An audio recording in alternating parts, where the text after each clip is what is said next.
Hello, everyone. My name is Jared Altick, and I'm a chaplain with the police department. The Hey Chaplain podcast brings you stories and wisdom about life in law enforcement, giving support and encouragement to those who wear the badge. Today, I want to share with you the story of Doug Monda. Doug was a Florida cop who, after being injured, suddenly had the weight of the job collapse in on him, driving him to despair and, eventually, to putting a gun to his head and pulling the trigger. Doug survived, and today he walks us through his compelling story, how he survived, and how he then wanted to build a program that would be better than the mental health journey he went through. Doug now runs a nationally recognized nonprofit that helps first responders navigate mental health challenges. His goal is to teach cops how to survive first. This episode contains discussion of suicide attempts. Listener discretion is advised. Here's Doug Monda. Well, welcome, Doug. I'm glad you're on the show. How are you today? I'm wonderful. Thank you. Fantastic. So can you tell me what your law enforcement background was like? I mean, give me kind of the nickel tour of what you did in law enforcement. Okay. So really, it's pretty simple. I was recruited to my department to be on a SWAT team. Did about the FTO and the 6 months of training and went straight to a street crimes unit and a SWAT team.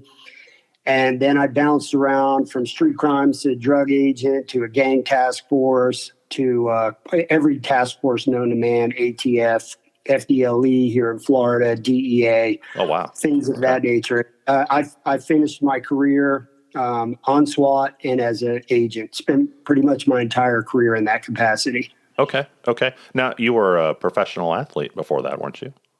Yes, I was. Yeah, I was a soccer player turned triathlete. Oh, wow. Okay. And so used to high performance, high speed, get things done, that kind of role? Oh, absolutely. Yes, sir. All right. Now, as you went through this, doing a lot of work in narcotics, how did law enforcement begin to change you? So, I would say much like everybody else. Sure. You can prepare yourself for law enforcement. You know what you're getting into. And I've had people say that, he knew what he was getting into. Yeah, you do, but you don't. Because you never can plan for what's going to happen every day. You can kind of generally have an idea. Guns and robbers and cops and robbers and all that kind of stuff. But what took place for me is, I'm a Cocoa Beach little surf kid. Grew up as an athlete. Grew up in the East Coast of Florida. Everything was sunny days and surfing. And, I was that guy. Called everybody dude. And, they used to laugh at me. They called me Jeff Spicoli. I had long blonde hair. But I had an incredible work ethic. Good. Yeah. And when I was ending my athletic career, law enforcement, I always wanted my entire life, I wanted to be a SWAT guy.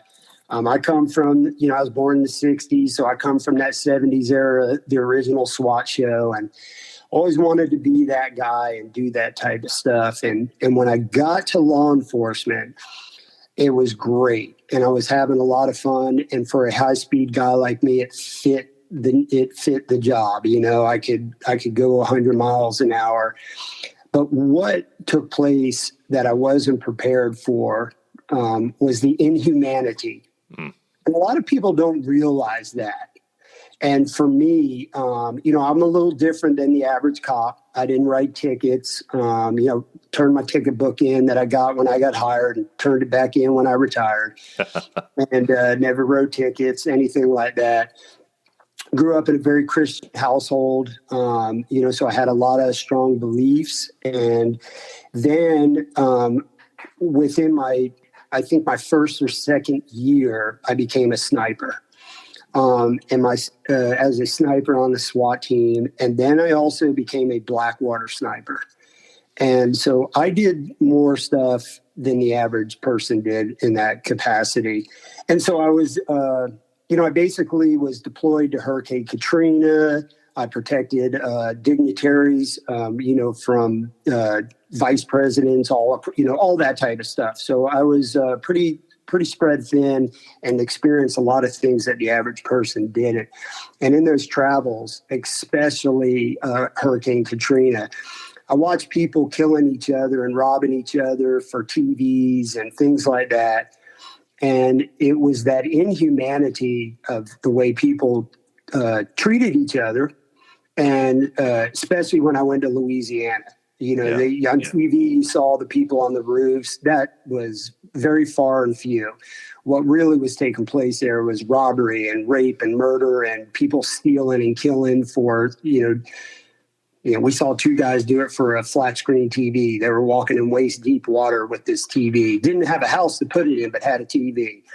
And that inhumanity has never left my mind. I didn't realize at the time, we all know, we watch TV and, I'm old school. So I grew up with the news and newspapers, unlike these kids today, but we grew up watching that. But it was never to the magnitude that I experienced. And that was the first initial thing that I experienced. Was I was not prepared for the amount of inhumanity that I was going to be exposed to. Plus, I worked in a very, very violent town, number 6 in the nation most years for violent crime per capita. So, on top of that, on top of all the other things I was doing, that was, that was it. Yeah, every cop says they're tough, but when you just see cruelty and a wasteful, just destructive attitude that we sometimes see, I mean, it's hurtful. It really is hurtful. I mean, you can be prepared to go fight the bad guy, but when you just see like cruel treatment of a child, that kind of thing just wounds us. Yeah. Oh, absolutely, man. It was, I'm okay with bad guys. And as a sniper, I didn't hand out cupcakes. We all know what they do, right? So people go, what's it like being, I wasn't handing out cupcakes. My job was to eliminate threats and, for the most part. And it's just different. There's bad guys and then it's the victims. I'm prepared for bad guys. I'm a highly trained person, and I had no problem either eliminating or dealing with any kind of bad guy. And we're talking, there's bad guys, there's rapists and murderers and child abductors, that level of people. But the victims, man, it's like, I have a heart, man. Yeah. Most people that know me might say different, but, I do, man. It was my first couple months as a cop. On Christmas Eve, man, I experienced a little 12-year-old girl riding home Christmas Eve, man, all excited to see Santa, and got creamed into a concrete power pole. Yeah. Killed her. Yeah. And that's the type of stuff that I don't care who you are. You have never prepared for that type of, that part of the victim is what I'm getting at. Yeah. Yeah. So you take these moral injuries and these wounds that you carry with you, and they begin to accumulate as the years go by. But part of your story hinges on an injury, right? Yeah. Yeah. Can you tell me about that? Yeah, sure. So, through most of my career, even as a cop, I was still at a world level triathlete. So I was doing Ironman triathlon, if you know what that is. Right. Oh, yeah. Yeah. And so, competing on that level, I was competing in some brackets, at top 25 in the world at one time. And, I have a national championship, I have a world championship. So clearly at that level. And that was really my entire life. I was a super jock. Yeah, that's what my parents used to call me. And I'm that old. Do you remember Super Jock, the doll, like the Stretch Armstrong? Oh, right. That's where that came from. That's some old school stuff right there. I just remember that. But most people don't know that. But a big part of your identity was being an athlete and being high performance, right? It was. I was. You have a title even as a cop, like you. You're the chaplain. Right. You're Jared the chaplain. And so I was Doug the soccer player. Then I became, Doug the surfer and Doug the triathlete and Doug the SWAT guy. And it's an identity. Every cop has it. And I say this to cops when I'm on stage. I'm like, hey, man, I'll pull somebody out and I'll go, what's your name? They'll go, oh, my name's Mike. I'm like, when's the last time even your parents introduced you as Mike? I go, I guarantee they introduce you as, this is my son, Mike, the cop. Yes. And they all say absolutely. So that, you're right, that identity. And I was used to that. And I was, like every other pro athlete and any kind of, I had the ego, and I still do probably. And my wife probably tell you I do. And so the reason I'm explaining that to you is because I use that was my lifesaver. So, most guys, some guys and girls might come home from work and have a beer. Some might smoke a cigarette. Some might play golf. Some might throw a fishing pole. Usually somebody's got something. Some might play video games, whatever it is. For me, it was running. And my life, so here's an example. I swim, I'm still active today, finally, after all my injuries. I average 30,000 meters a week just swimming. Oh, wow. 300 to 500 miles a week on a bike and 50 to 70 miles running, raising a family, being a husband, and working 40 to 60, 80 hours a week as a SWAT guy, getting called out 5-6 times a week for SWAT. And so my whole life was that high speed. Right. And then, so as the story goes, is one particular day, and I was driving down the road, and this call came out of a reckless truck trying to run people over.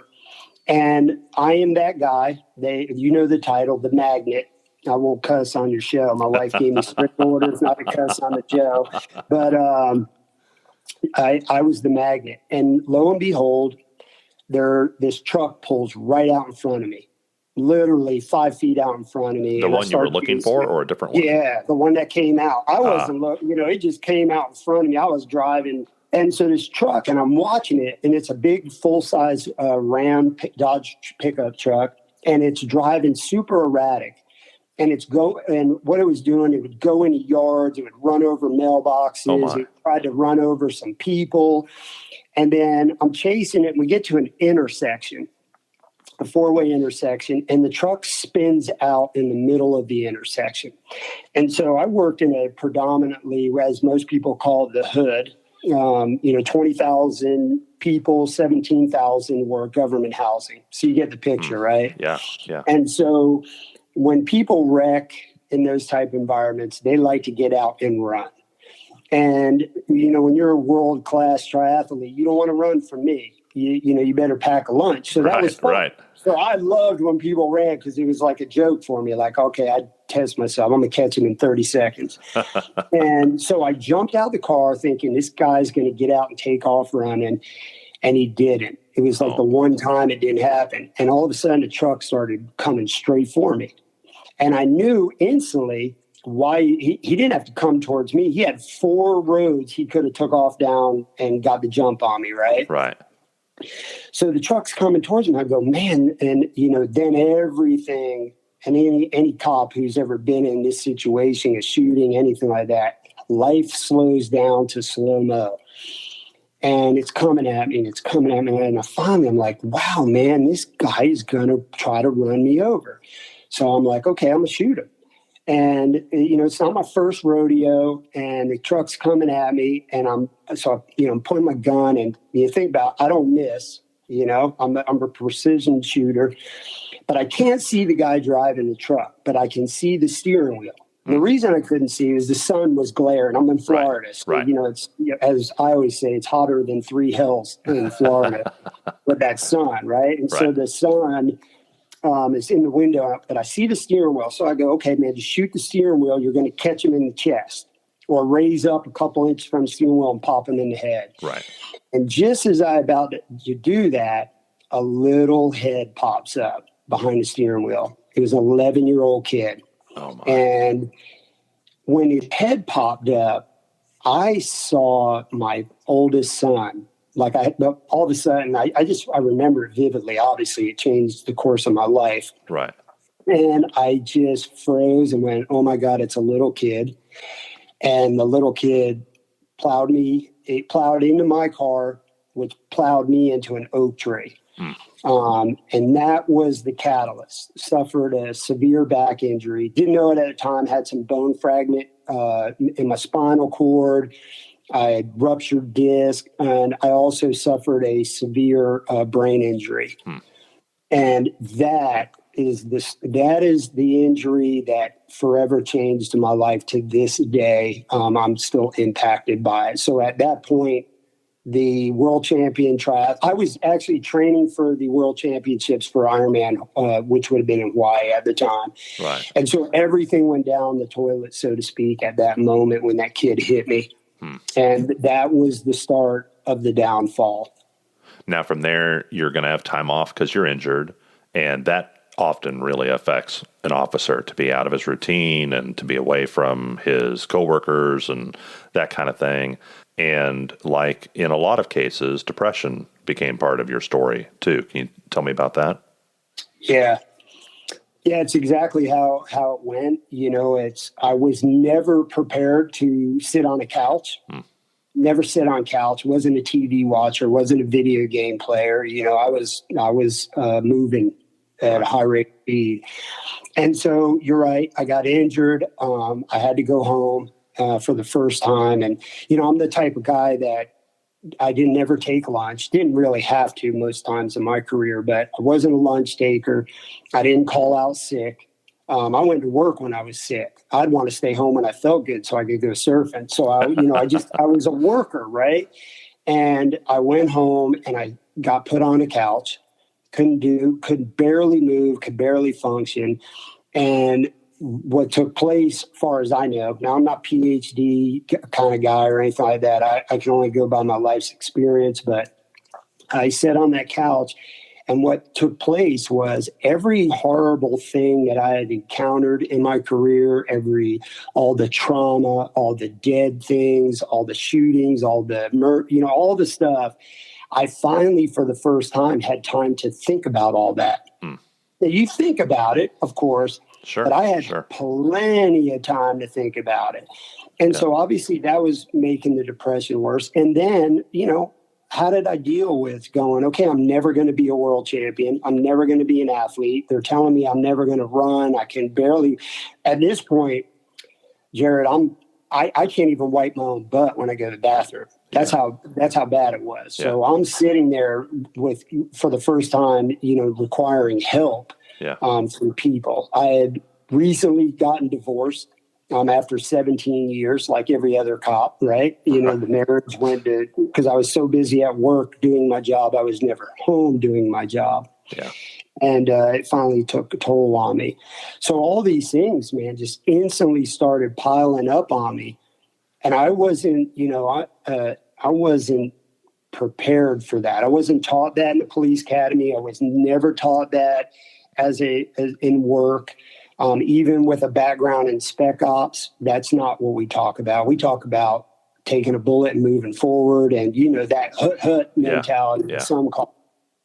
And depression and PTSD and all those things, they were just never in my vocabulary until that moment. But I wasn't aware and I wasn't educated in. So I didn't know better to reach out. I didn't know better to call anybody. All my guys are trained assassins. So, they're just going to be like, all right, man, let's go out drinking and let's go do this or whatever chronic cockamamie idea that one could come up with. And that was the start of the downfall right there. How far into it? I mean, if you can help me with the timeline before you maybe thought you wanted out or you wanted the pain or the frustration or the loss of identity, before you wanted that to end. When do you think those thoughts first began? I'm going to take a wild guess, and just to jump off topic, I've had brain surgery, so traumatic brain injury, and I've had a couple strokes from it. And so my memory and timelines are really bad. I always tell that to everybody when I get on there, but I'm guessing 6 months. Okay. Okay. Probably realistically, Jared, probably a couple months, but Right. I can really say probably about 6 months into it. But you've lost some of that, and so it's hard to get specifics, right? Yeah. Oh yeah, for sure. Yeah. I even have a hard time reading and writing. As you can tell in the past week, you usually get 1-2 words from me when you send me a text or an email. I tell everybody, if you get an email from me and it's more than 5 words, it's from Karen, not me. So that, that has left some long-term effects, but I would say it was a short amount of time. And the pain, the pain just got to a point, the whole package got to a point where it was unbearable. And I even in my couple of videos, I would say that type of pain, mental pain and physical pain, it's come to me that they kind of go hand in hand. And I use the example, mental pain's easy. Just use the example as a wife or a husband, right? If your wife looks good, she's happy as can be. Mm-hmm. If she doesn't think she looks good, she's miserable. Yeah. Yeah. And right. And so that's the mental part of it. And, so when you're constantly mentally depressed and sad and all this, it's almost like, you don't want to get out of bed, and then your body gets achy and it causes physical pain. Well, in this case, the physical pain caused the mental pain.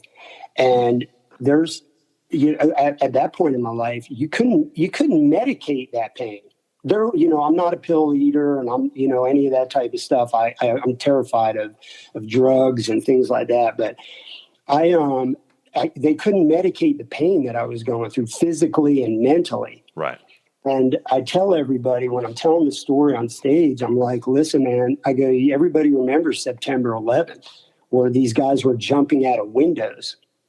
And it wasn't because the building was getting ready to collapse. It was because the amount of pain they were enduring from the heat and the fire and stuff. Yeah. And I go, that's the level of pain that I had been through. Now I've got holes punched through me. You can't even imagine. Stabbings, broken bones. I've had 22 I'm no stranger to pain. Yeah.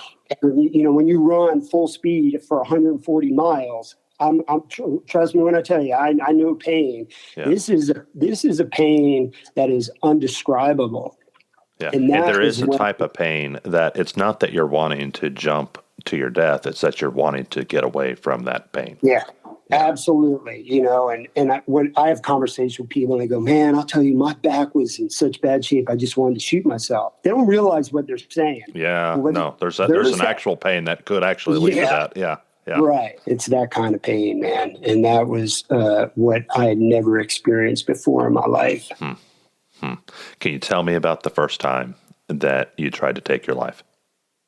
Yeah. So I'd made it, I was going through a hard time, but unfortunately, we all know work comp is a nightmare to deal with. And, they didn't want to fix me, and they wanted me to eat pills and do physical therapy. And I just wanted to get fixed and go back to work. And they were giving me the song and dance. So I had to sit there for quite some time to endure this pain. And I just, at that point, it was like, I'm an athlete and a warrior. And I'm more of a warrior at heart than anything. And that warrior that was instilled in me is what gave me the strength to be the athlete I was, the Ironman athlete, and do that. So I have this whole thing, about that I was raised and brought up in. I come from a big military family, and I'm and I say this to this day, I was brought to this earth to serve.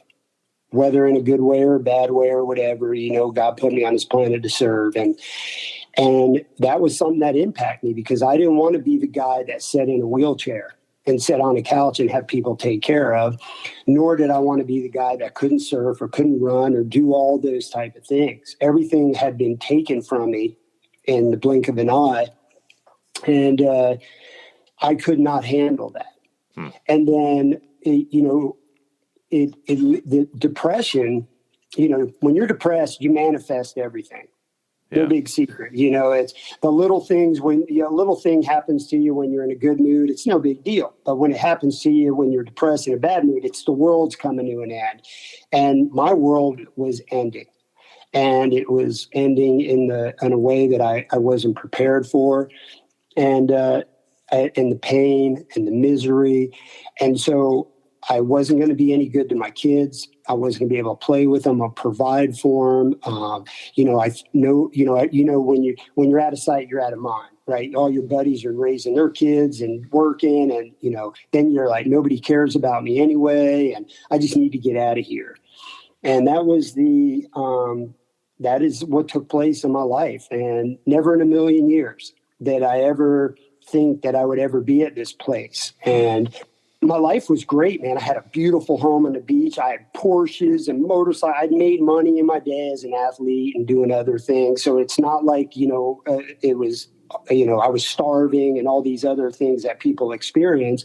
I'd had a wonderful life, but it wasn't what I dreamt for. It wasn't what I planned for at this point. I make an example. Some people go, think, money's everything. Man, that's nothing. I could care less about any of that. Yeah. I wanted to be able to move and live my lifestyle. That was irrelevant at the time. But yeah, you were injured in body and mind and in your identity and emotionally. I mean,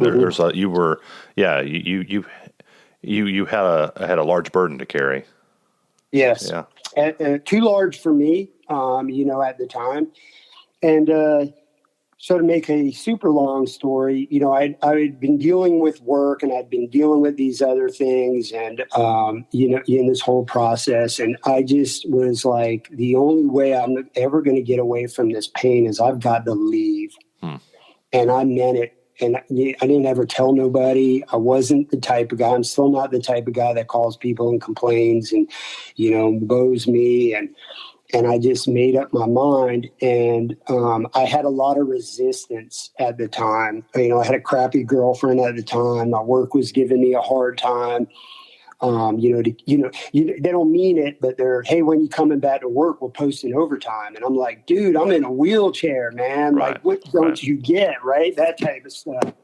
And then, so anyway, they forced me to go get some help. They call it a Baker Act here in Florida. So, they knew I was not doing bad. This girl that I was dating had called a police chief friend and said, hey, I think he's going to kill himself. Well, next thing you know, the cops are at my house and they're questioning me. And I got offended. I got insulted. I'm a leader of a SWAT team at the time. And, I just was very unstable. It was the best thing that ever happened to me is them carting me off, but they did. And so I'm also the type of guy that's like, if I set my mind to do something, you're not stopping me. Right. And I got a crappy attitude like most guys like me. And I'm like, oh, you're going to tell me I can't do something. So when they brought me back to my house that day, and I had already known that when I was gone that day, they went into my house and they took all my weapons. They took my police stuff.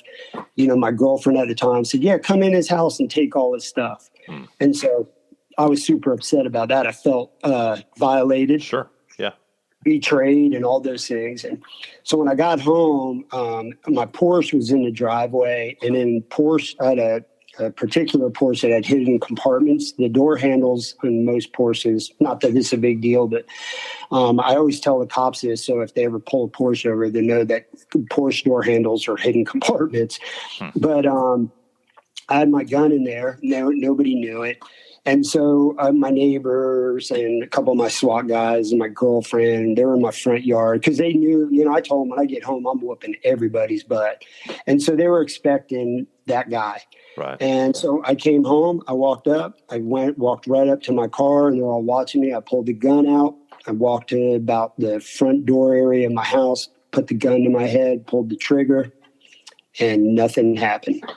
As far as they know, because there was an issue, the gun and the bullet was put into evidence. There was actually even a gag order. It was claimed to be a failed bullet. So what did you experience when it happened? I mean, just a misfire? Yeah, like it was crazy because I I didn't really, one of my guys tackled me. And so it became kind of like one of those Jerry Springer moments, so to speak, for lack of better terms. And they took it from me. Because shortly after that, I went away. Okay.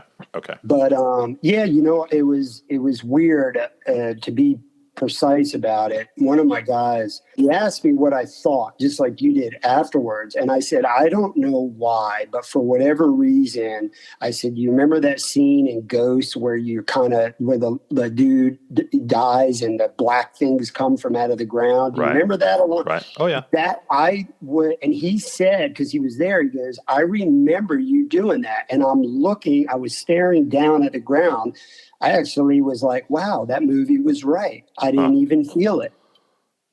And lo and behold, I was still alive.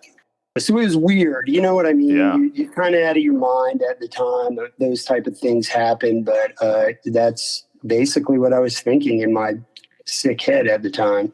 Wow. So, yeah. So that's how number one went down. And that's actually was the beginning of the next nightmare. Well, let me stop you here and ask you, if someone's listening to this right now and they're kind of identifying with the not just the pain or despair, but just they feel like the only good solution is to get out.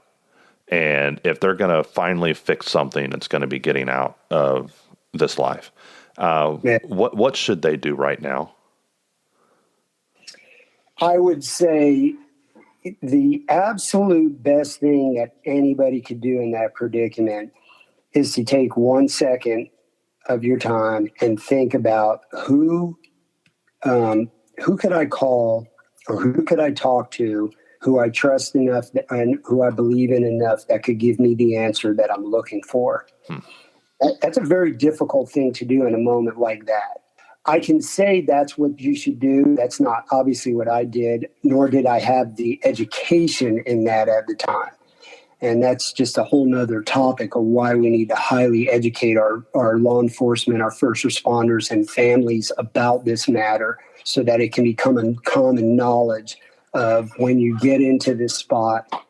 That is one of the things you can do is call somebody who's been there and done that, so to speak, and go, hey, here's where I'm at. Can you give me some advice?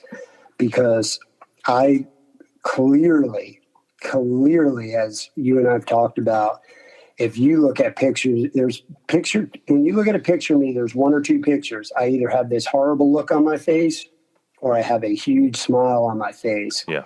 In this day and age, I smile every day, man. It's just, it's almost like a sick game in your head. It tricks you and it overpowers you, this mental health, disability or disease, whatever you want to call it. And, but it makes you believe things that aren't true. It makes you think that you're not loved, that everybody else around you would be better off without you. All these things that are not true. Those are lies. But we convince ourselves that that's the case. And you would argue that in that moment, talking to someone and having them tell you the truth is actually going to help in that scenario, right? Yeah, absolutely. And it can literally, it can happen. I've been in this business, I think like 5 years now, and I meet 1-year cops and I meet 30-year cops who have the same issue. And it doesn't matter who you are or what kind of training you are, man. If it hits you, it's like anybody who wakes up with cancer. How it was explained to me by a doctor. You don't ask for it. You just wake up one day with it. Yeah. And if you woke up with cancer, what would you do? You'd run to the doctor. You'd start treatments and therapies and all this type of stuff, and everybody would come to your corner and help you. That's what we do, right? Right. But when we get this type of disease or injury, we just blow it off. And what was explained to me is this disease is no different than cancer because it can clearly kill you. Yes. Yeah. And, that's an unfortunate thing, but yeah, absolutely. So after your first attempt, you weren't out of the woods yet. What did the next chapter look like for you?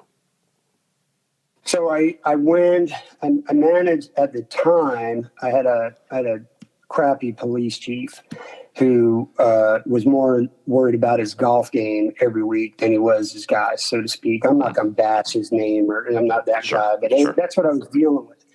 And so, he basically called me into his office and said, quote, "I don't know what's wrong with you, but whatever it is, you need to lock it up in a closet and get your ass back to work."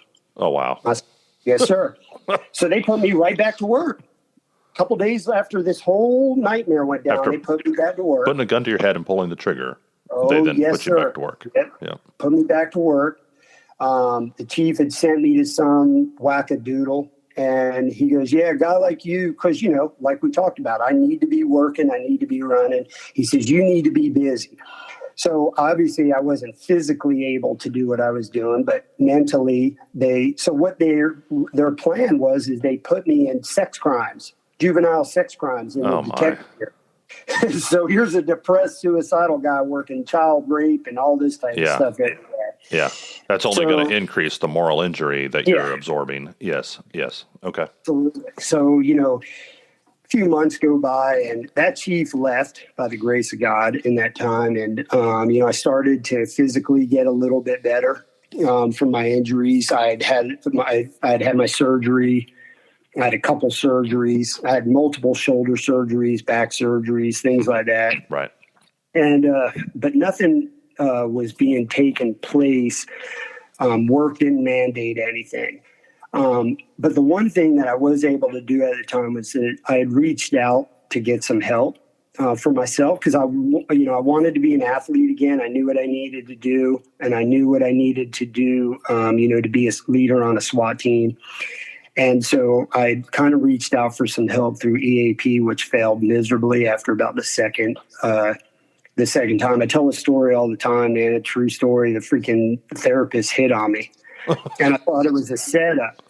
And, because they'll do that in my line of work. And right. So I left and I never went back. And so unfortunately, within a couple months, it progressively got worse, the depression. And I didn't see light at the end of the tunnel. And that ultimately led to a second attempt, right? Absolutely, yes, it did. You've told me this story before. Can you tell me when you came to the point of trying again? Can you tell me what the one thing was that prevented you from going through with it? Yeah, a smile. That's incredible. Tell me that. Tell me what happened. You were in your car, and tell me what happened. Yeah, no. So the second time was I was pulling into the cemetery to do it. And on my way into the cemetery, right there in a corner, was one of my SWAT guys. He got called to a fight. And I said, well, let me go help him fight these guys, and then I'll go do it. Because, I wasn't going to let my guy go fight by himself. Right. As I'm pulling into a parking lot, right, to shoot myself. And when I pulled in the parking lot, he smiled at me. And he's a huge former NFL football guy, one of the best looking guys you ever see. Beautiful smile. And, his nickname was Darkness. He was super dark skinned, and he had this amazing, beautiful smile. And he loved me, and I loved him. He was one of my dear friends, still is to this day.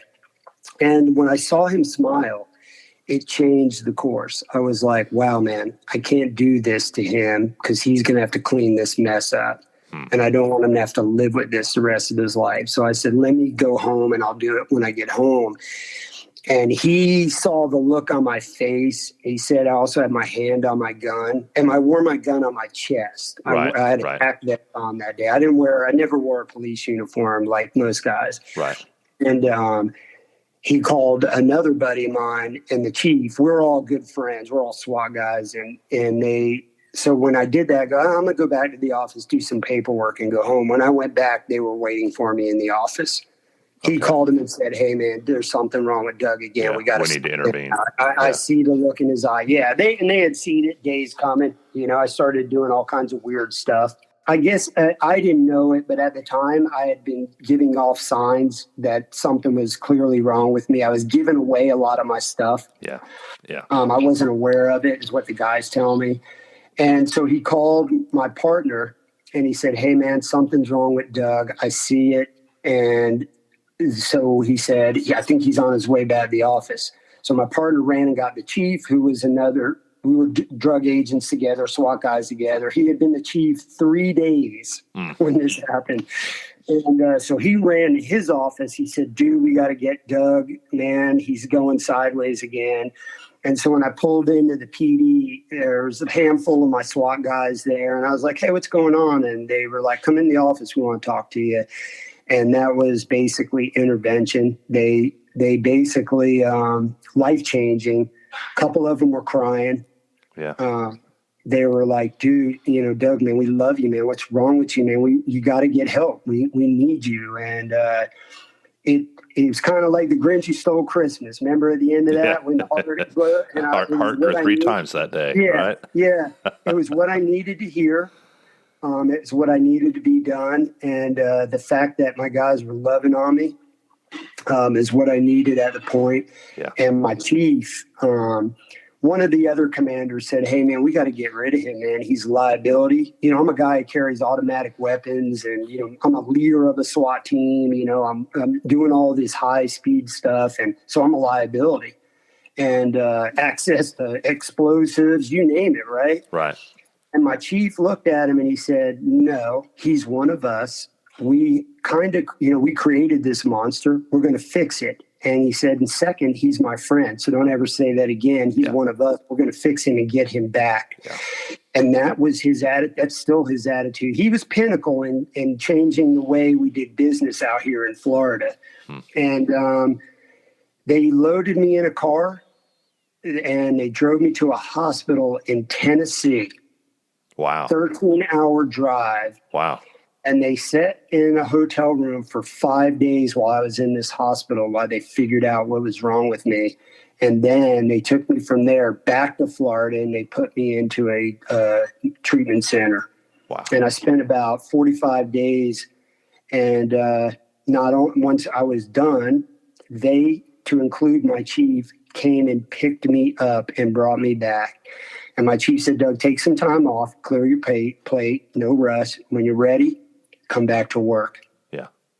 And I did. And he gave me my SWAT team back. I was still an agent.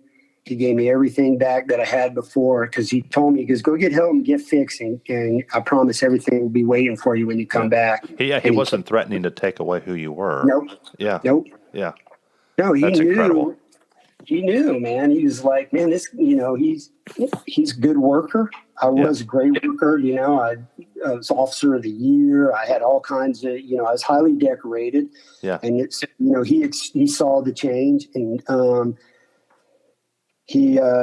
can't say enough good things about him. He's one of my dearest friends to this day. He shows up at every event we do.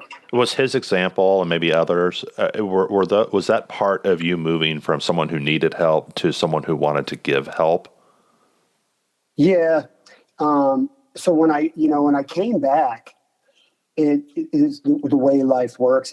My first day back, I wanted to see all the guys, and I went to work to a roll call.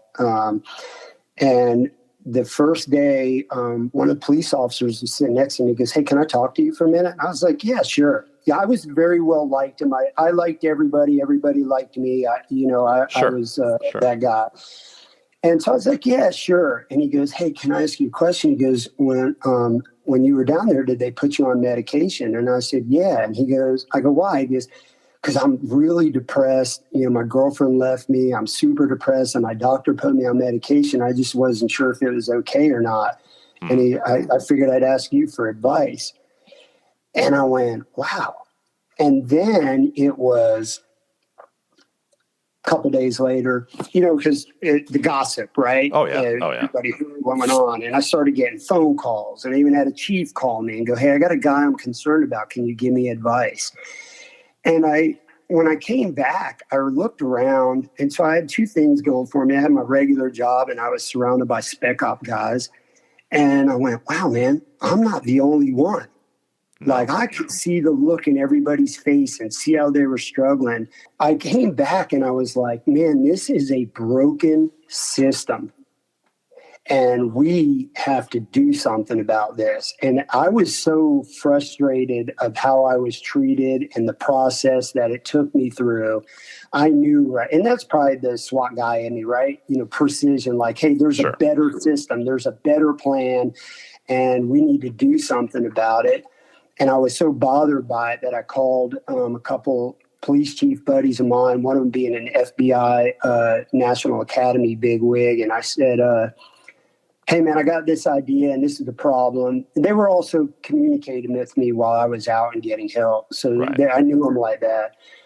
And I said, I want to come up with a program that cops don't have to go through what I went through. And here we are today, 5 years later, probably, or I'm told we're one of the biggest foundations in the nation now for helping police and first responders. So your nonprofit is called Survive First. Can you explain where the name came from? We were in a conversation and somebody, just like you and I are doing, and I said, as a police officer, they teach you how to shoot and fight and drive and CPR and all this stuff. I go, but really what they need to do is they need to teach you how to survive first out here in this, lack of better terms, jungle. Yeah. And they need to, and that's where it came from, because listen, you can teach anybody how to fight. Yeah. You can teach anybody how to shoot a gun or anything, but really what you need to be teaching, and I say you as in the industry, right? You need to teach them how to survive mentally. Yeah, that's my passion. Is I want to see cops have a healthier set of tools as far as resilience and coping mechanisms and just how to live their lives. That they would be healthier before the critical incident happens, and we'd be proactive about that, as much as possible. And I really feel like if I can help move that needle at all, then that's what I want to do. So tell me what Survive First provides. What kind of help do they do? Survive First is, my wife will kill me because I can't recite the mission statement. But our goal, I like to say our goal and our mission at Survive First is to take the no out of getting help. That's all I care about. And what I learned in this process and what I've seen is police officers and their families, they don't get the help because obviously we all know cops don't get paid very much money. So it's really difficult to raise a family and to be able, for me, it was $50 copays every time I go to the doctor. Right. And I had 2 boys on the spectrum. So, I had to, I was constantly in the doctors with them. And, the money thing gets kind of steep for me, right? It was doable, but not every cop has that opportunity. And so they don't get help because they can't afford it. The other thing is the education and training. What I've learned is most police departments, most police chiefs don't have it in their budget because it's not a high liability issue. And now more than ever, nobody wants to be a cop. So every police department is understaffed. Yeah. And the time the training comes for mental health, it's not in the budget. The chiefs can't make that decision, so they go without it. Right. And so those were 2 big factors of mine that I wanted to make sure that was taken care of. So back to the original question, what we do is if a police officer can't afford a copay, then what we do is we have an assistance fund that we do to help pay the copays for therapy or treatment or something like that. Or whatever the term is, in-house treatment, kind of like what I went to, like rehab. Or say they don't have a copay, but they can't afford, like who can afford to fly somewhere? Because you're not going to go to a treatment center in your hometown. And, I can't afford to, buy a plane ticket, $700, because it's usually overnight. It's not like you can plan this. Yeah. Right? So if we have to buy a plane ticket, we'll buy a plane ticket. We'll pay for copays. That's really what we've refined it down to. But we also work with sister companies, other nonprofits nationally that, if somebody needs a whole lot of money, what we do is we call other nonprofits and we go, hey, we got this. Can you guys help out? And the really good ones out there do. And so we've built this team and we've built this enterprise of people and organizations nationally that come to the table and make sure that every every first responder and their families. That's one thing we take pride in, is helping families too. You can't fix the problem and send them home to a nightmare, or vice versa. Right. And so, and especially like my kids, man, I'd come home from, a huge gun battle, whatever, right? And I'd walk through the door and my kids were like, what dad's coming home today? Mad dad, sad dad, angry dad, years of that. Yeah. And so, your kids are affected by this. Your wives, your spouses. My poor wife, I tortured her for years, unintentionally for the most part. There's a lot of times when you get like this, you just don't care. Right. And so, families need help as well. And so that is our primary goal, is to take the no away from any first responder or their family from getting help. That's fantastic. Now, is the best way to find your organization through the website? Yes, survivefirst.us. And everything on the webpage. There's an application for help on the webpage. There's numbers, there's resources. Yes, that's the best way, and I highly recommend at least take a look at it and educate yourself with it. Fantastic. I've got one last question. Sure. After your attempts to take your life, what good things came into your life after that point that you would have missed out on otherwise? Oh, man, several things. My relationship with my wife is just incredible. Her goal in life is to make sure that I'm happy and healthy every day. And when you're surrounded by wonderful people, my kids love me. I'm not that athlete anymore, but I'm having fun. Yeah. I've met, being in this industry, tons and tons of people in this industry that love cops and want to help them, and firefighters. Yeah. And, nurses and all that type of stuff. I have 3 partners now that I'm on tour with, when we do our speaking and traveling. And most people know it as Trauma Behind the Badge. We have a show. We do things like that. These guys have been there. One of them's a September 11th survivor. He's been in multiple shootings. The other one was involved in the Pulse nightclub shooting. He was one of the SWAT guys that saved everybody. And they're both cops. And the fourth one of us is Chris Fields from Oklahoma. He was the famous firefighter that was holding the baby from the Oklahoma bombing. Yeah. And so I have 3 of the most amazing guys, Raul, Chris, and Chris, and they're in my life every day, and they help. We help each other. We tell our war stories, but when you surround yourself with the right people, that's a big help too. And they put a smile on my face every day. And now that I've had a little time, I've had some years in therapy and treatment and just time. My head and brain is not so bogged down and fogged up with the negative stuff. And I've been able to look at life a little different. And, it's easier to realize how wonderful life is and how wonderful you can make it if you just get the right help, surround yourself with the right people.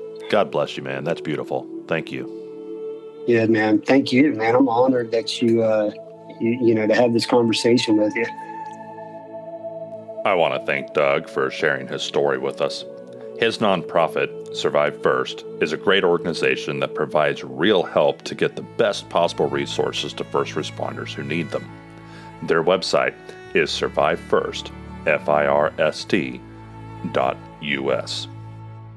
And if you're going through a season right now where you're struggling, please don't believe the lies about you which have been bouncing around in your thoughts. You are loved. You are valuable, no matter what changes are happening. And you have people who still want you and need you in this world. So ask for help. There are several options in the show notes of this episode, and call someone you trust right now. If you appreciated what you heard here, please share this episode with a cop or someone who loves a cop. On the next episode of Hey Chaplain. So if a city manager or whoever for a city is trying to hire a police chief, they're going to expect the applicants to all have the National Academy on their resume, probably. Yes. Okay. You can see, and I've started looking at them over the last year or so as to what they're looking for. One, because I'm getting close to that part of my career, but also, what are they looking for? NA, SPI? Are they not looking for any of that? What do they want? And almost all of them say FBI, National Academy, or equivalent. Right. But that's the standard. Yeah. But they don't list the other schools. Right. It's the NA or somebody like it. Right. Because, you're right. That's the standard. Everybody knows what that is.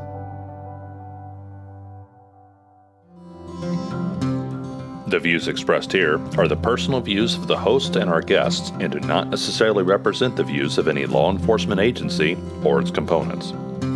Thank you for listening today, and as always, pray for peace in our city.